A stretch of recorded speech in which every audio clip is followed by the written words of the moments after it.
Hello friends, welcome to Ramesh tech YouTube channel. మన present వీడియోలో ప్రధానమంత్రి రీసెంట్గా లాంచ్ చేసిన ప్రధానమంత్రి సూర్యఘర్ ముఫ్త్ బిజిలీ యోజన స్కీమ్ గురించి తెలుసుకుందాము. ఈ స్కీమ్ వల్ల ప్రయోజనాలు ఉన్నాయని చెప్తా ఉన్నారు అందరూ. అలాగే లాంగ్ టర్మ్లో ఈ స్కీమ్ వల్ల మనం ఏమన్నా నష్టపోతామా అనేది కూడా ఈ స్కీమ్లో తెలుసుకుందాం. దానికోసం ఈ వీడియోని లాస్ట్ వరకు స్కిప్ చేయకుండా చూడండి. అట్లనే నా ఛానల్ సబ్స్క్రైబ్ చేసుకోండి. మీకు ఇంకా మరిన్ని అప్డేట్స్ నేను ప్రొవైడ్ చేస్తాను. దీని గురించి స్కీమ్ గురించి నిర్మలా సీతారామన్ గారు ఆల్రెడీ బడ్జెట్లో ప్రస్తావించారు. 1 కోటి ఇళ్ళకి ప్రతి నెల 300 యూనిట్లు ఫ్రీ కరెంట్ ప్రొవైడ్ చేస్తామని. దానికి అనుగుణంగా బడ్జెట్లో 75,000 కోట్ల అమౌంట్ కూడా శాంక్షన్ చేసినారు ఈ స్కీమ్కి. crore households will be enabled to obtain up to 300 units free electricity every month. అట్లనే ఈ స్కీమ్ అనేది అయోధ్యలో రామ మందిరంలో రాముని ప్రాణప్రతిష్ఠ జరిగిన రోజున ఈ స్కీమ్ అనేది స్టార్ట్ చేస్తామని చెప్పారు. 2024 జనవరి 22లో ఈ స్కీమ్ అనేది స్టార్ట్ అయ్యింది. అసలు వీళ్ళు ఏం చెప్తున్నారంటే, ఈ స్కీమ్ వల్ల సోలార్ ప్యానెల్ ఇన్స్టాల్ చేసుకున్న వాళ్ళు సంవత్సరానికి 15,000 నుంచి 18,000 అమౌంట్ సేవ్ చేసుకుంటారని చెప్పారు. అంటే ఈ స్కీమ్ డీటెయిల్స్ ఏంటంటే, 1 కిలోవాట్ సోలార్ ప్యానెల్ నువ్వు ఇన్స్టాల్ చేసుకుంటే నీకు 30,000 సబ్సిడీ ఇస్తామని చెప్తున్నారు. అట్లనే 2 కిలోవాట్ సోలార్ ప్యానెల్ ఇన్స్టాల్ చేసుకుంటే 1 కిలోవాట్కి 30,000 కాబట్టి 2 కిలోవాట్స్కి 60,000 50,000 అమౌంట్ సబ్సిడీ వస్తుందని చెప్తున్నారు. సో అప్ టు 2 కిలోవాట్స్ మాత్రమే 30,000 సబ్సిడీ అనమాట. అట్లా కాకుండా నువ్వు 2 కిలోవాట్ దాటి 3 కిలోవాట్ సోలార్ ప్యానెల్ ఇన్స్టాల్ చేసుకున్నప్పుడు 2 కిలోవాట్ దాటినాక అడిషనల్ 1 కిలోవాట్కి 18,000 సబ్సిడీ, అంటే 18,000 సబ్సిడీ వస్తుంది. అంటే ఇప్పుడు నువ్వు ఫస్ట్ 2 కిలోవాట్స్కి 60,000, తర్వాత అడిషనల్గా 1 కిలోవాట్ యాడ్ చేసుకున్నావు కదా 2 కిలోవాట్ తర్వాత. సో దీనికి మాత్రం 18,000 మాత్రమే సబ్సిడీ వస్తుంది. సో 3 కిలోవాట్ ఇన్స్టాల్ చేసుకున్నప్పుడు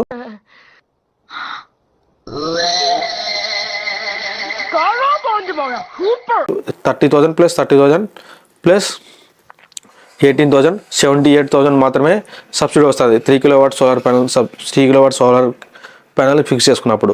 అట్లా కాకుండా నువ్వు 4 కిలోవాట్ సోలార్ ప్యానెల్ ఫిక్స్ చేసుకుంటే నీకు సబ్సిడీ అనేది ఫస్ట్ 3 కిలోవాట్ మాత్రమే ఇస్తారు. అడిషనల్గా 3 కిలోవాట్ దాటి 4 కిలోవాట్ అడిషనల్గా 1 కిలోవాట్ ఎక్స్ట్రా యాడ్ చేసుకున్నావు కదా, దీనికి నీకేమీ సబ్సిడీ ప్రొవైడ్ చేయరు. ఓన్లీ 3 కిలోవాట్ వరకు నువ్వు ఎన్ని కిలోవాట్ల సోలార్ ప్యానెల్ ఫిక్స్ చేసుకున్నప్పటికీ నీకు సబ్సిడీ ఇచ్చేది మాత్రం ఫస్ట్ 3 కిలోవాట్కి సబ్సిడీ ఎంత ఉందో 78,000 మాత్రమే ఇస్తారు.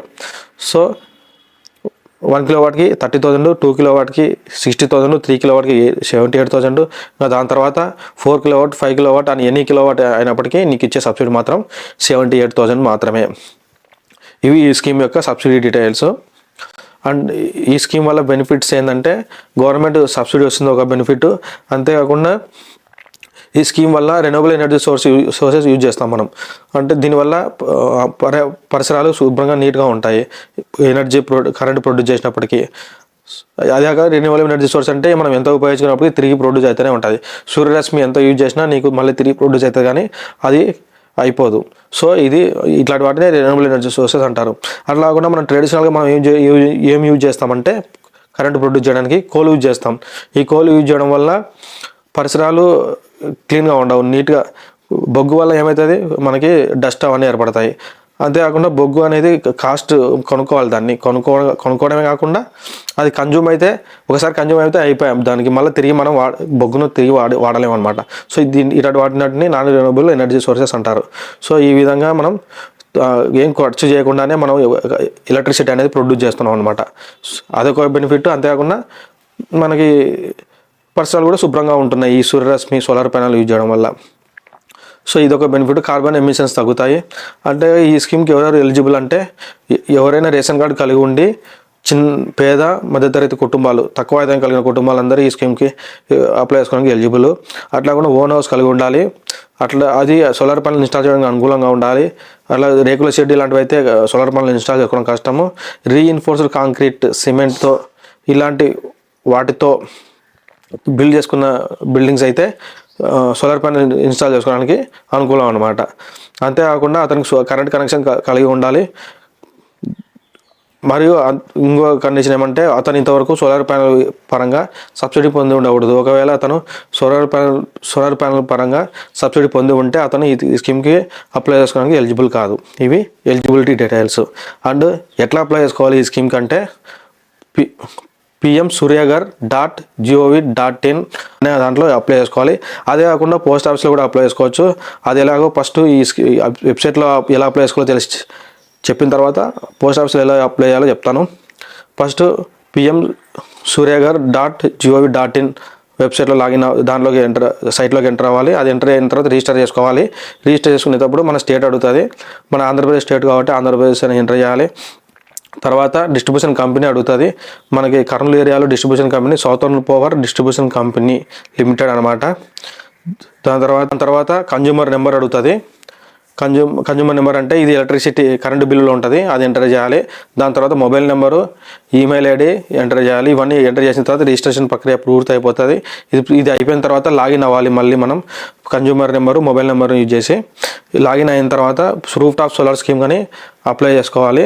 ఇది అప్లై చేసుకుంటే డిస్కామ్ వాళ్ళు ఫీజిబిలిటీ అప్రూవల్ అంటే ఇది ఆ ఇంటి పైన సోలార్ ప్యానెల్ ఫిక్స్ చేసుకోవడానికి అనుకూలమైన అనేది చెక్ చేసుకుంటారు. చెక్ చేసుకొని అప్రూవల్ ఇచ్చేస్తారు.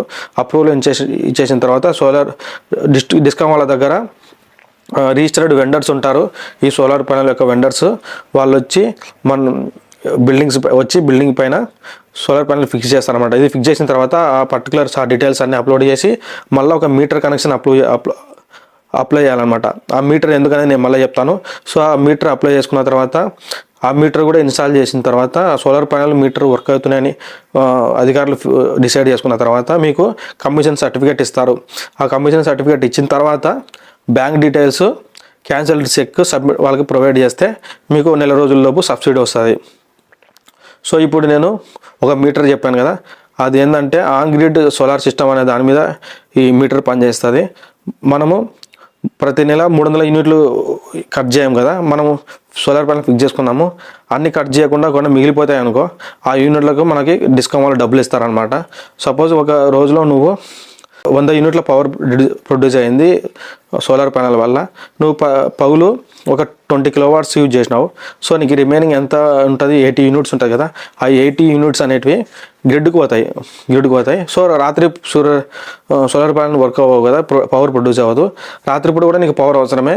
నువ్వు అగైన్ మళ్ళీ ఒక 20 యూనిట్స్ వాడావు అంటే నీకు అక్కడ నుంచి గ్రిడ్ నుంచి ఎంత తీసుకుంటావు, మళ్ళీ రాత్రి నువ్వు 20 యూనిట్స్ తీసుకుంటావు అంటే 80 యూనిట్స్లో 20 యూనిట్స్ తీసుకుంటే 60 యూనిట్లు మిగులుతాయి నీకు. సో 60 యూనిట్లకు నీకు డిస్కౌంట్ వాళ్ళు డబ్బులు ఇస్తారనమాట. ఇట్లా రోజు కానీ అంతా నెల మొత్తం అయినా కానీ నీకు ఎన్ని యూనిట్లు నువ్వు సేవ్ చేసుకొని గ్రిడ్కి ఇచ్చావో ఆ యూనిట్లకు నీకు అమౌంట్ వేసేస్తారనమాట డిస్కౌంట్ వాళ్ళు. ఒకవేళ డిస్కౌంట్ వాళ్ళ దగ్గర మనం కొనుక్కుంటాం కదా, మనం కొనుక్కుంటే వాళ్ళేమో 5 రూపాయలు ఇస్తారు. అట్లా కాకుండా డిస్కౌంట్ వాళ్ళకి మనం మిగిలిన పవర్ నమ్మితే ఒక యూనిట్కి 4 రూపాయలు ఇస్తారు, 1 రూపాయి తక్కువ ఇస్తారు అనమాట మనం అమ్మినప్పుడు డిస్కౌంట్ వాళ్ళకి. సో ఇవి ఎట్లా వెబ్సైట్ ఎట్లా అప్లై చేసుకోవాలనే డీటెయిల్స్, అట్లాగా మీటర్ ఎట్లా ఒకటి కూడా చెప్పాను. అట్లాగే పోస్ట్ ఆఫీస్లో అప్లై చేయాలంటే ఏం చేయాలంటే మనకి బిల్డింగ్ పైన మిద్దె అంటారు కదా, మిద్దె పైన మనం ఫోటో తీసుకోవాలి ఒకటి, మన మిద్దె పైన ఫ్లోర్ది. అది తీసుకొని అట్లా కరెంటు బిల్లు ఫిజికల్గా కానీ లేదంటే ఫోటో తీసుకొని ఇమేజ్ సెల్లులో తీసుకొని వెళ్ళి అప్లై చేసుకోవచ్చు. సో మనకి ఏం 2 కావాలి, ఒకటి ఫ్లోర్ ఇమేజ్ మిద్దె పైన, అట్లా కాకుండా కరెంటు బిల్లు ఇమేజ్ కానీ కరెంటు బిల్లు ఫిజికల్గా తీసుకొని వెళ్తే పోస్ట్ ఆఫీస్లో మొబైల్ నెంబర్కి ఓటీపీ వస్తుంది. పోస్ట్ ఆఫీస్లో మీకు అప్లై చేస్తారు. దాని తర్వాత ఫర్దర్ ప్రాసెస్ జరుగుతుంది. సో మీ స్కీమ్కి ఒకవేళ అప్లై చేసుకోవడానికి ఆన్లైన్లో వెబ్సైట్లో కానీ అప్లై చేసుకోవచ్చు.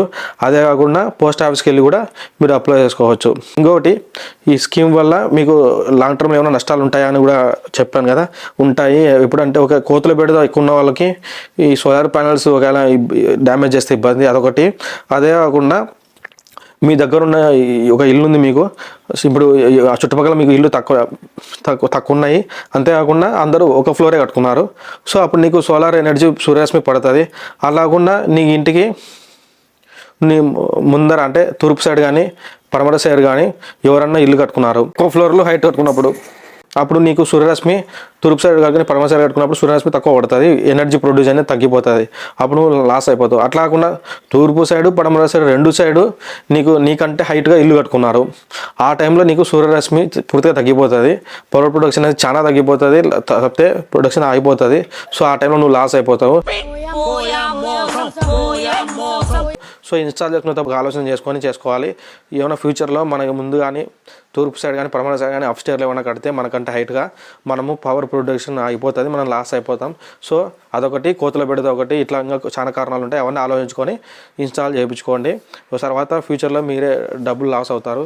Thank you for watching my video. ఈ వీడియో మీకు నచ్చింది అనుకుంటే లైక్ చేయండి అండ్ కామెంట్ చేయండి.